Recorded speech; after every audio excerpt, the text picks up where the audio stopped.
ویسے ہمارے لیے, پوری قوم کے لیے آج کے جو حالات ہیں ان میں قومی یکجہتی ایک اہم مسئلہ ہے. آج کے جو مسائل ہمیں درپیش ہیں یا جو مسائل ہمیں پیش آ رہے ہیں یا پیش کیے جا رہے ہیں, ان کا حل کیا ہمارے پاس ہے, عوام کے پاس ہے یا گورنمنٹ کے پاس ہے؟ الیکشن کس لیے ہوتے ہیں؟ حکومتیں کس لیے بنائی جاتی ہیں؟ حکومتیں بننے کے بعد اولین فریضہ عوام کی فلاح و بہبود, ملک کی سالمیت اور ملک کے اندر ہونے والے تمام مسائل, ان کا حل حکومتوں کا کام ہوتا ہے.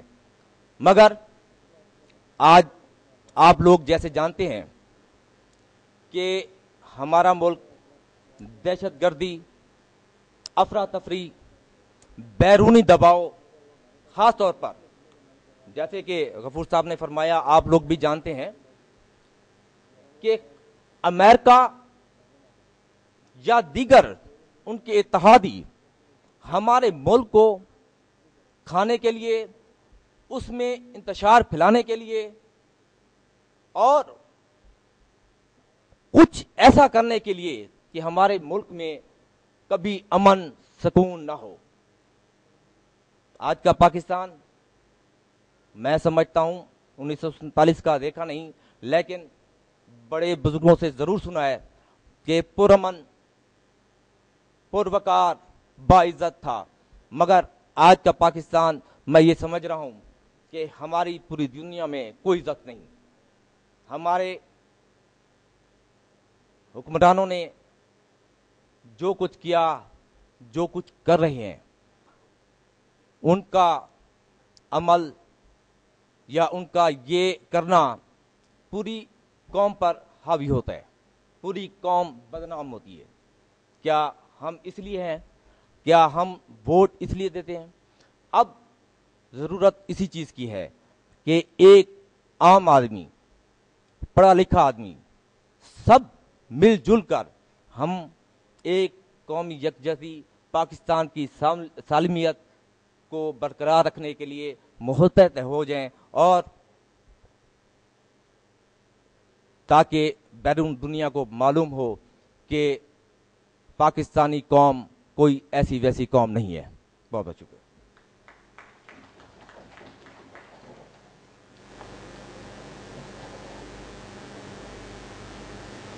یہ تھے جناب نوید الرحمان صاحب, صدر ڈسٹرکٹ بار بہاولپور. اب میں انوائٹ کروں گی جناب AR اورنگزیب صاحب, general secretary high court Bahawalpur.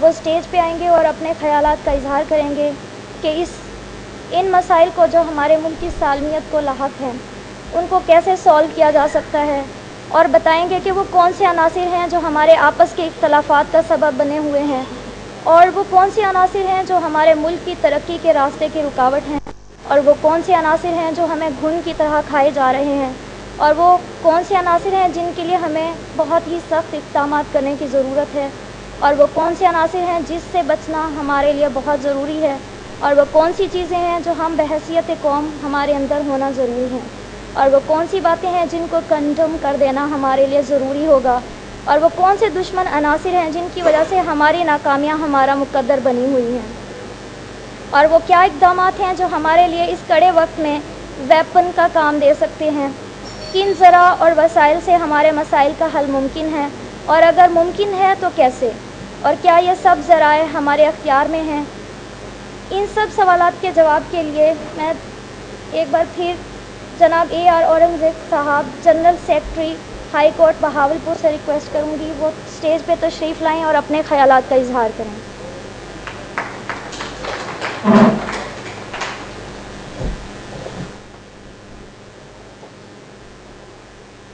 بسم اللہ الرحمن الرحیم. بڑے اچھے خیالات کا اظہار اور بڑے اچھوتے موضوع کا انتخاب